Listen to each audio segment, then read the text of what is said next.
to start talking about the economic side of the situation in the middle of a pandemic. It's a tough question, no doubt. It's a question today that policymakers, governments, thinkers all across the world are facing. And it's a question, very honestly, that we need to start asking right here in India, in our own country as well. We're talking about the Revive India mission, a mission which looks at how India can not only survive, but also thrive in the post-COVID-19 world. We're talking about a situation where the reality has dawned that we will possibly not see the back of COVID-19 and coronavirus till the end of next year and maybe a little into 2021. So what will we do till then? Can we continue in the kind of pause button situation in which we find ourselves? Well, what's the cost of that? There are estimates which say that the Indian economy is taking a daily hit of 30 to 40,000 crore rupees because of the lockdown. A 34-day lockdown could result in a GDP loss of over 10 lakh crore rupees.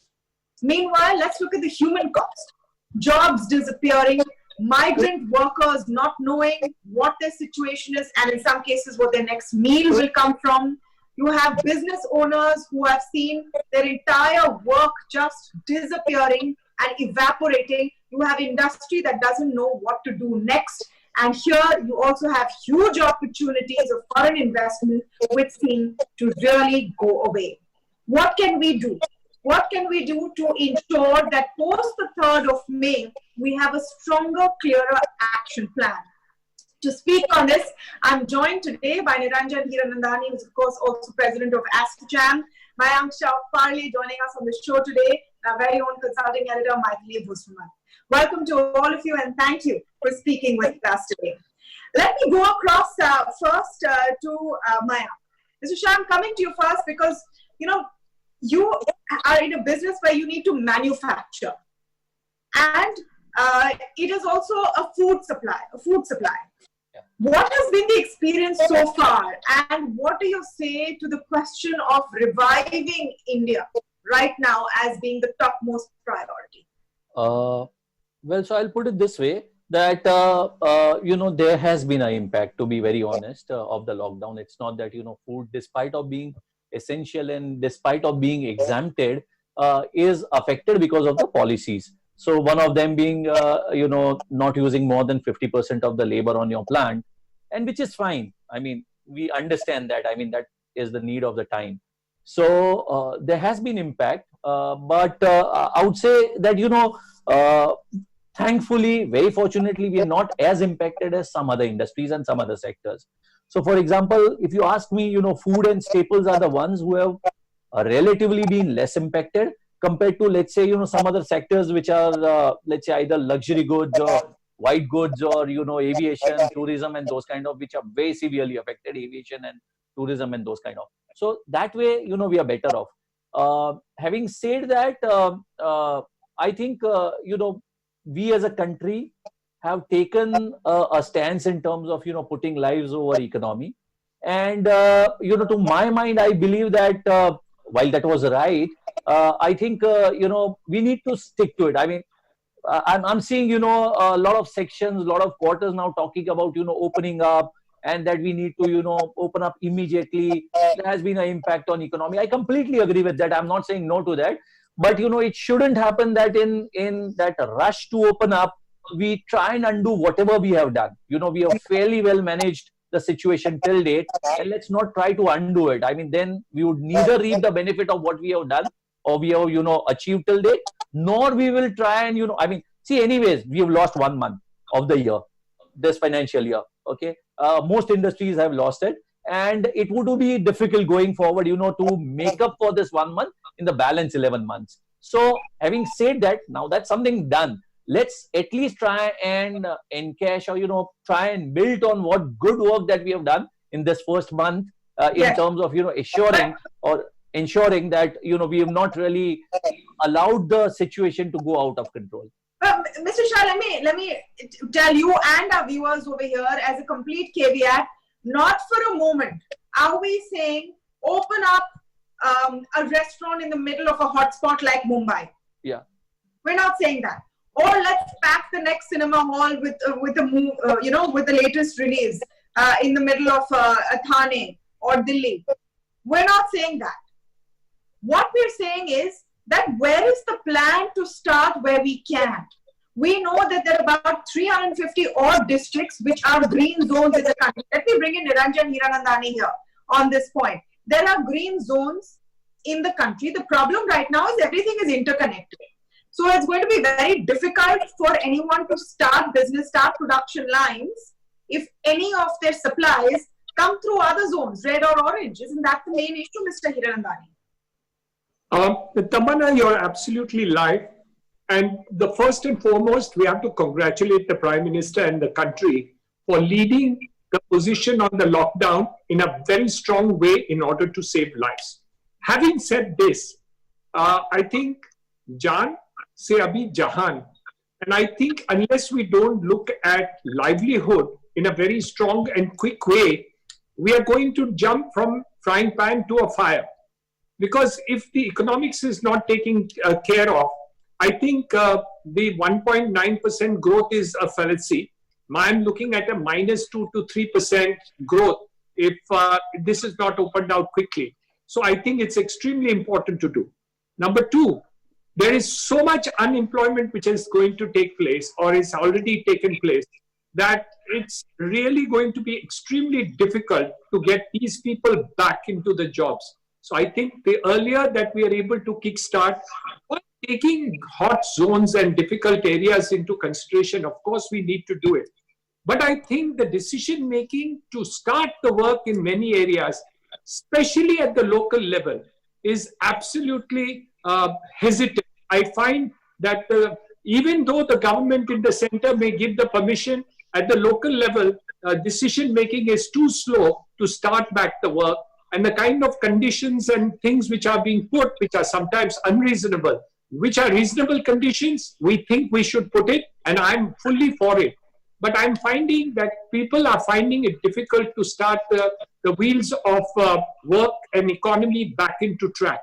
So we do strongly recommend that this should happen.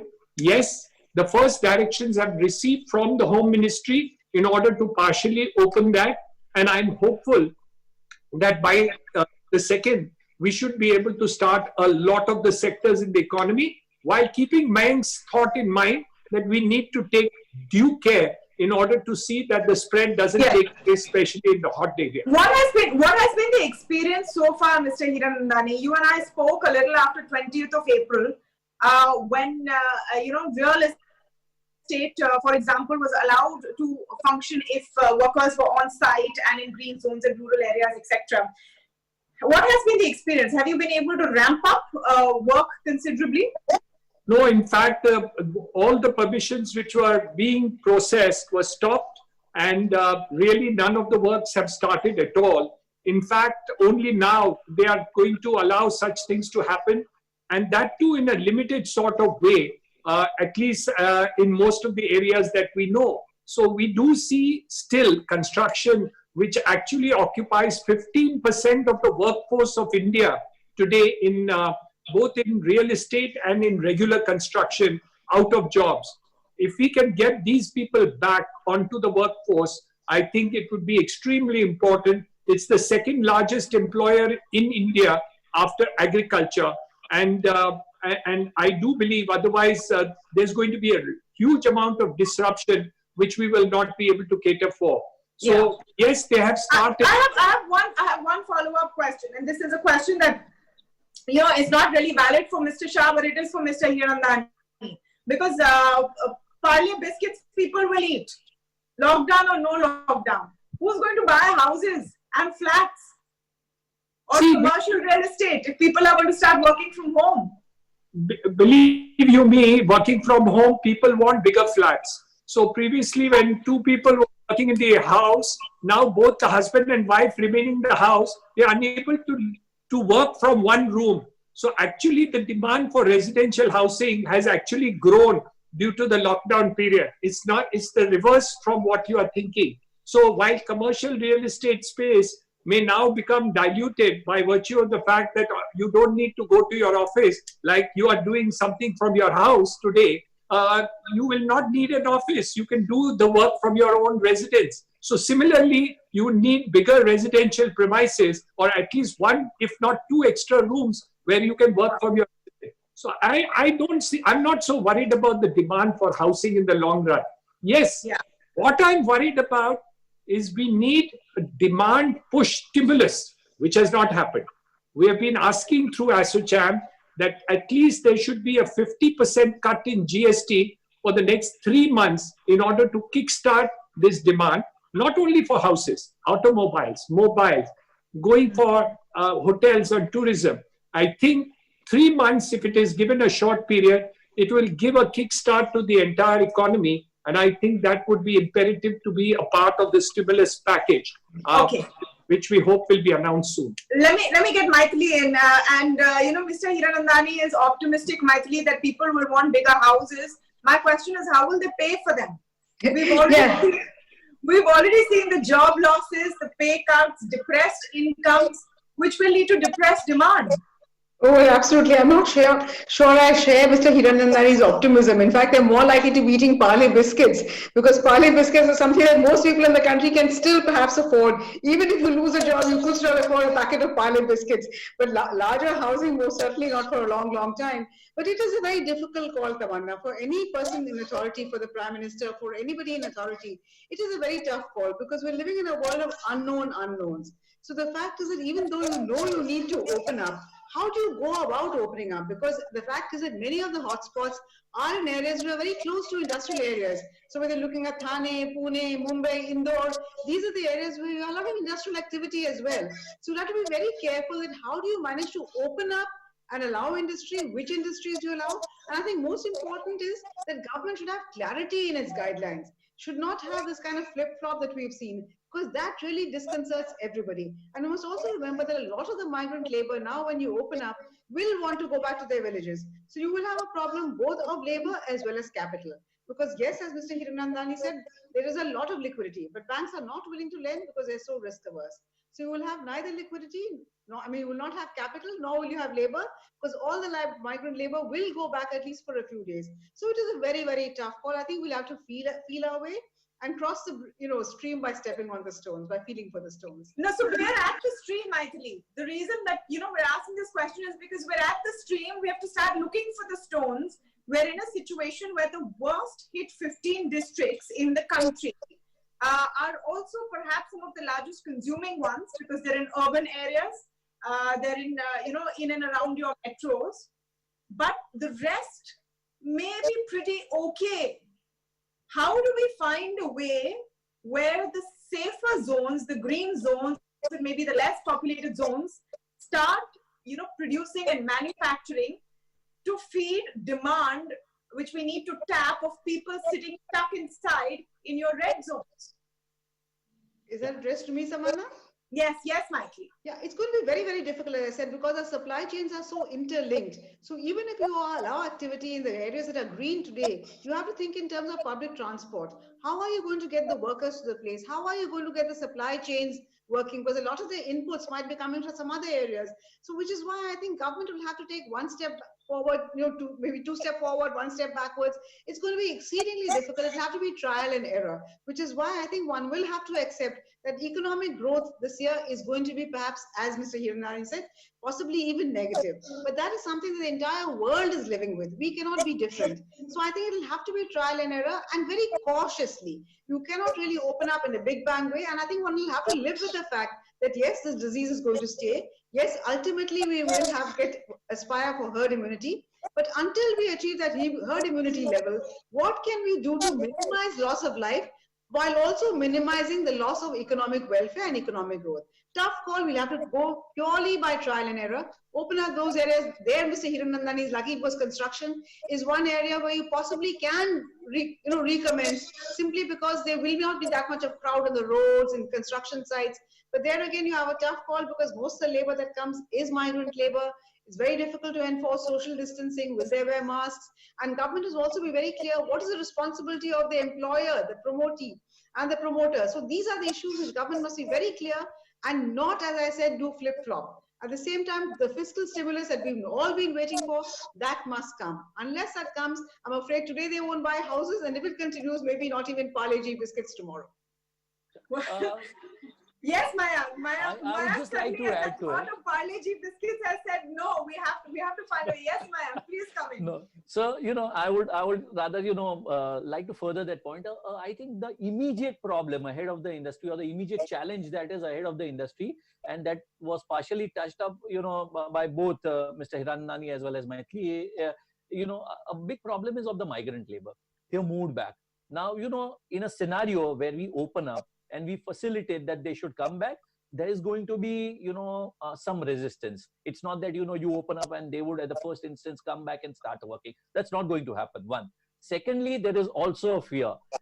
Those who are still in the cities and who have not been able to migrate back, probably at the first given instance, they would like to go back. So I think the immediate challenge ahead of the industry is, if you want to start, do you have people to start?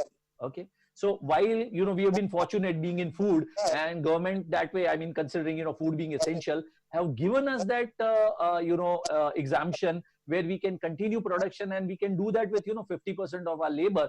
While they have provided, that facility to us, we can't even amass 50% of the labor. So I think, the problem is you don't have enough. What are levels up to now, Mr. Shah? The last we spoke, you were at 25 to 30% capacity. Yeah.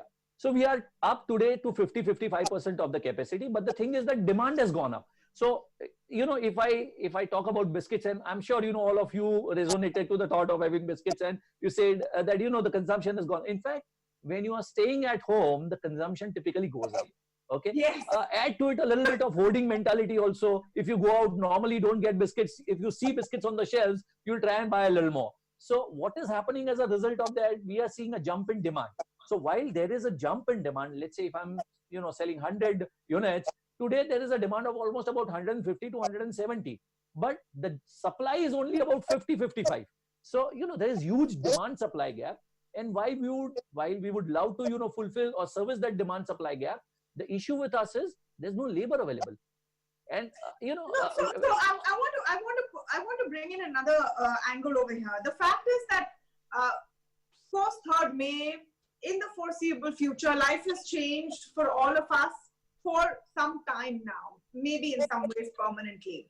Everyone has to come to terms with that in different aspects. Doesn't industry have to as well? Obviously things like having the CEO being criminally, culpable if someone gets COVID-19 is absurd, and the government walked that back. But things like 50% of the staff working, maybe graded shifts, enforcing social distancing, giving enough impetus to your labor so that they come back and they work with you because they know you will take care of them. Yeah. We are going to have to work with these new realities on industry end as well.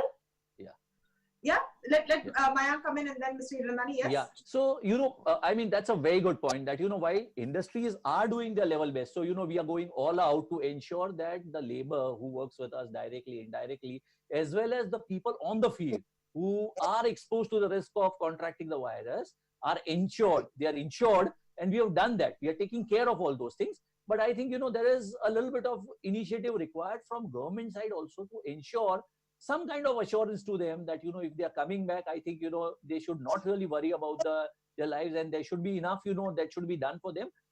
Basically motivating them to come back from their, native places to their, to the cities where they were working, to their working places, and kickstart, the manufacturing. That's what is required right now. Because, and as you rightly said, I mean, there would have to be all sorts of, things which would have to be worked out, right from graded shifts to multiple shifts to ensuring that, there is social distancing. A good amount of those things are already being done right now. I mean, you start doing all those things, when you have this kind of a problem. So some of those things have already started happening. But I think, a nudge from government in terms of, some kind of assurance to these people to come back, and that, there wouldn't be any issue is something that, all of us are waiting. I'm sure, even Mr. Hiranandani would agree to that. That assurance to the migrant labor that, you can come back. It's not that, if you come back, there would be some problem, or, even if you have some So problem, the there assurance is, that people would want is that they have stable incomes. What did a lot of people find suddenly? That they were thrown out of their houses overnight because they didn't have rent to pay, they didn't have food to eat, and there was a panic. People just wanted to go back. Mr. Hiranandani, we've been speaking about large companies over here, which are trying to figure out ways and means. There are many smaller companies who maybe are just throwing their hands up and saying that, I'm just going to sit this one out till things become clearer. What happens to their employees? So there I go by what Mythili said. We don't want a flip-flop method of starting and stopping. I'm very clear. I think we have to give a roadmap. We have had enough time to think through all these issues, whether it is stimulus, whether it is how we are going to handle the dangerous zones, how we should come back and get people to work, what should be the action taken at the local level if it increases, if it is reduced. I think Mythili is on the dot. We must be very clear. You have had enough time to think through all these issues. Number two, again, if you don't bring the stimulus package, the demand for biscuits will continue, but for nothing else will remain. Because it's not about cars, it's not about mobiles, it's not about any other thing. You're not going to have the buying capacity. Number three, the government itself is the biggest defaulter. It is not paid income tax refunds, GST refunds. Their PSUs have not paid amounts. National Highway Authority of India has not paid. Discount payments are not made. Fertilizer subsidies are not paid. State government payments of GST have not been paid. So much so that my state government, Maharashtra, which was a good paymaster, is paying salaries by installments to their officers and staff. What does it mean? It means this money has to start rolling. If you don't start the economy rolling, even the government itself is defaulting in making its own payment, and it expects that all the other people in business must pay salaries, but the government itself is not doing the payment. How can this subsist? Let them at least start the ball rolling by themselves making these payments. And this amount is not small. It is more than 2,20,000 crores of rupees, which must come back into the economy. So along with the default of banks not lending, whether it is due to any credit guarantee, and I'll look at Mythili to guide us on that issue, we need something on that kind of things to be done. And I think if these things are done correctly, see the strong action which the Prime Minister took for locking down has been very effective, and I'm very impressed with it. But the economic opening is not as effective.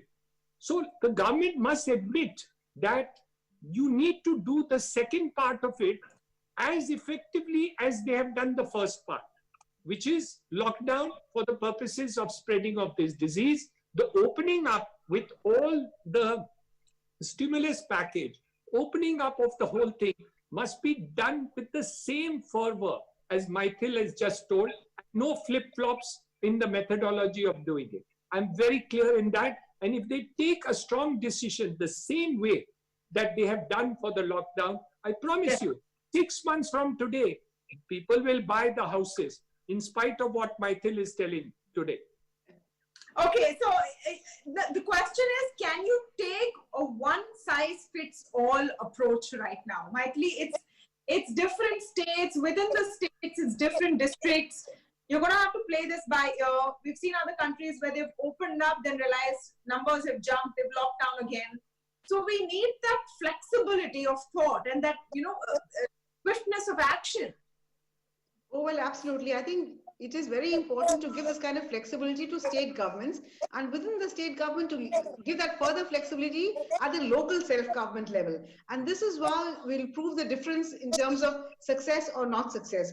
Because the local self-government, the panchayats will know exactly, they'll know their area much better. They will know how to handle the issues that arise. And I couldn't agree with Mr. Hiranandani more. The government showed a great deal of courage in announcing the lockdown when things were not so depressing. It was really not very sure whether that was the right step or not. But the Prime Minister took the courage. But subsequently, it is as if the courage has failed the government. On the economic package, they're really floundering. And this is where I think we've already lost precious time. The government must make up for it, because the fiscal stimulus, not only will it help the employers, you tell the employers to play their employees and not to kind of retrench them. But if there's no revenue, how will they pay? So this is why government must come forward with some kind of a wage subsidy, some kind of a credit guarantee to enable the banks to lend, to know that if an account becomes non-performing, you will not have the CVC, the CBI, the ED come down on the necks of bankers. So I think government surprisingly seems to have lost this courage when it comes to the economic package. And mind you, Tamanna, it's not as if there isn't money for the government, because before, at the time of the global financial crisis, the fiscal deficit jumped from 3% to little over 6%. So even if there was a doubling of the fiscal deficit, I don't think the heavens are going to fall. So I frankly find it very difficult to understand why the government is going so slow. I think they need to move fast and then give that kind of flexibility to states. Is it the Fitch fear?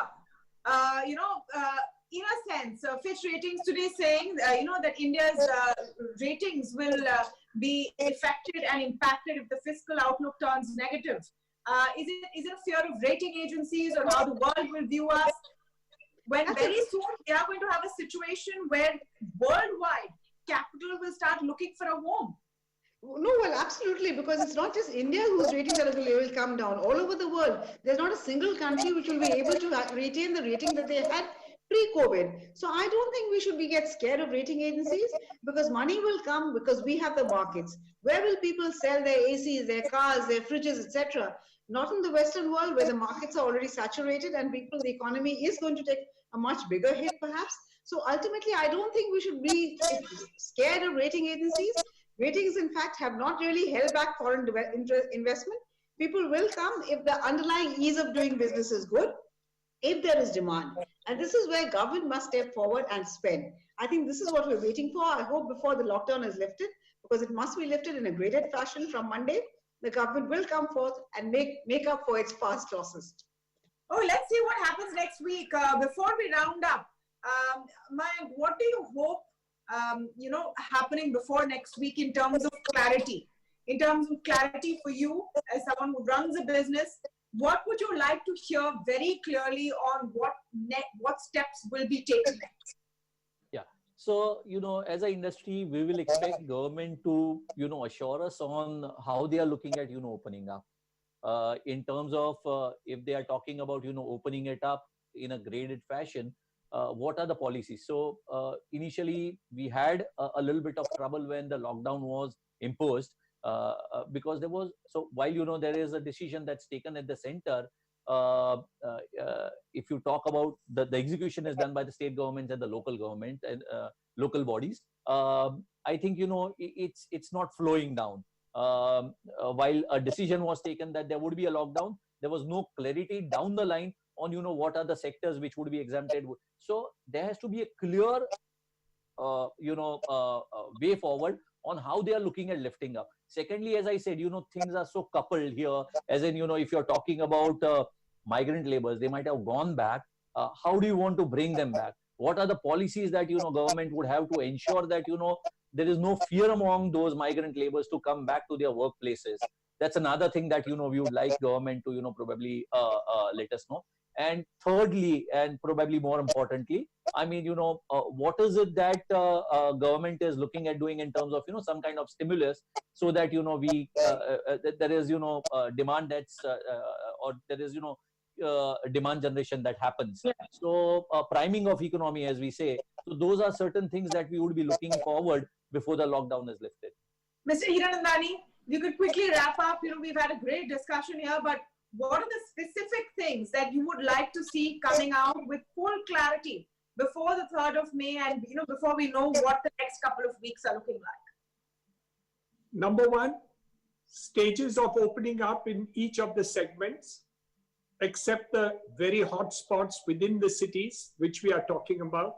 Number two, stimulus package to be clarity and done very, very quickly. Third, Reserve Bank of India spending and seeing to it that the necessary positions are made clear, that the lending should take place with credit guarantees by the central government for the increased amount of lending that is required at this point of time. And the fourth part of it is to see a roadmap as to how you are going to do demand creation. I think we need to reduce GST by 50% for the next 3 to 6 months with deficit financing in order to kickstart the economy. You have to have a demand push, which is needed today. You can't let the economy slowly build up and create demand. You need to create it, and across the board, not for real estate or any other sector, or automobiles or biscuits, but for everything across the board. Absolutely. We'll wait and hope that India's revival mission, our campaign that we're pushing for, gets more and more voices to join in. We also ask all of our viewers to come in with your views, with your points on this, on how we can move ahead. Because remember, there is life after COVID. We have to look at this in a optimistic manner and plan for the future where we come out even stronger. With that, I want to thank all of you for joining us on the show this evening. Thank you. Thank you, James. Thank you.